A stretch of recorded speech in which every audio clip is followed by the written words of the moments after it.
He's not with us though, Alex Crook. It's his team man, Olly Clink. Oh, Clinky. Right, Clinky. Clinky. Morning, lads. How you doing? You all right, What mate? time do you get up?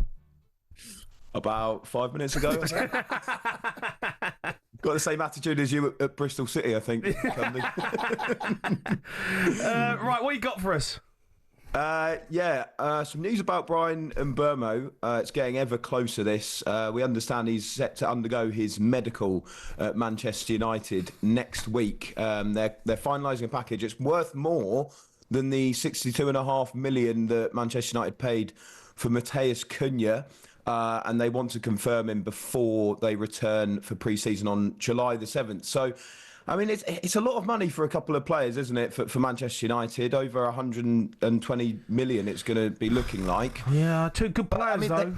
They've got Premier League experience, Jay, and I do agree with you there. I think the mistake that Manchester United made last season was that they were buying, players maybe such as a Joshua Zirkzee, who we do actually think that Ruben Amorim does want to keep, but players that weren't proven in the top flight, similar for Rasmus Højlund, and that hasn't worked for them this time around. Yes, they are giving out a lot of outlay, but these are two players. One scored 15 goals in the Premier League, one scored 20 last season. So I don't think it's a bad bit of business.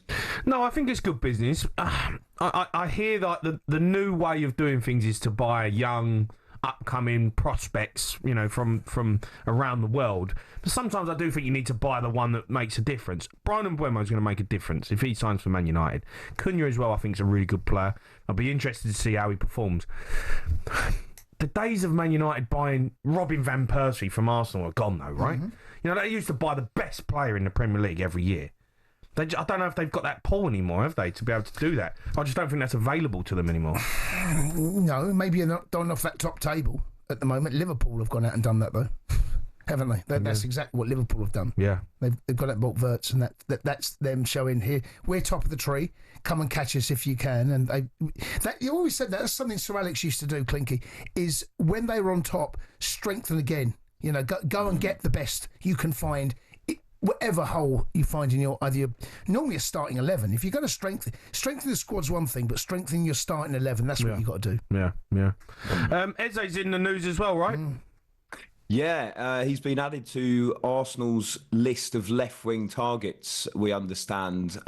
He's also being considered by Tottenham. His release clause is about 68 million from Crystal Palace, and Arsenal are looking at Eze as a bit of a cheaper option than Rodrigo, who they're also interested in from Real Madrid. With Rodrigo, they're waiting to hear whether Rodrigo wants to leave Real Madrid, because he's set to have a chat with Xabi Alonso, potentially to go to Arsenal. If Real Madrid are prepared to sell, they value around 90 million euros. But Eze is part of that list of targets now, we understand. I don't think it'd be the worst signing at all for Arsenal, especially because, I mean, Arteta likes a player, doesn't he, that's quite versatile, that could play on the left, but also, let's say they need to rotate and have someone in for Martin Odegaard. Odegaard was injured for a stretch last season as well. Eze could fill in there too. So Spurs after Eze as well. Please tell me we are.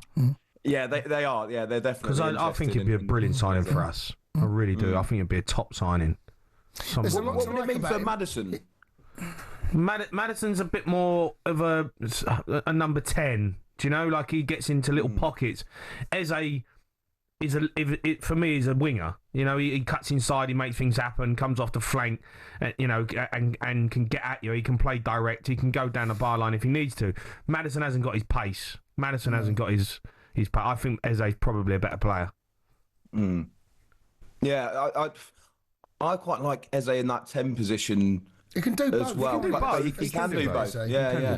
He can do both. There does come a point, and Zaha was the perfect example of this, when is he going to make that move away? I know he went to Man United and things didn't work out, but there does come a point, I think, in a player's career, if they're going to leave a club like Palace, it feels the right time is now.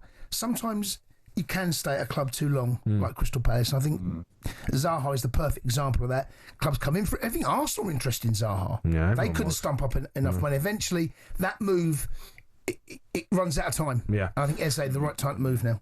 Right, Clinky, top man, mate. talkSPORT breakfast, waking you up Monday to Friday morning from 6 a.m.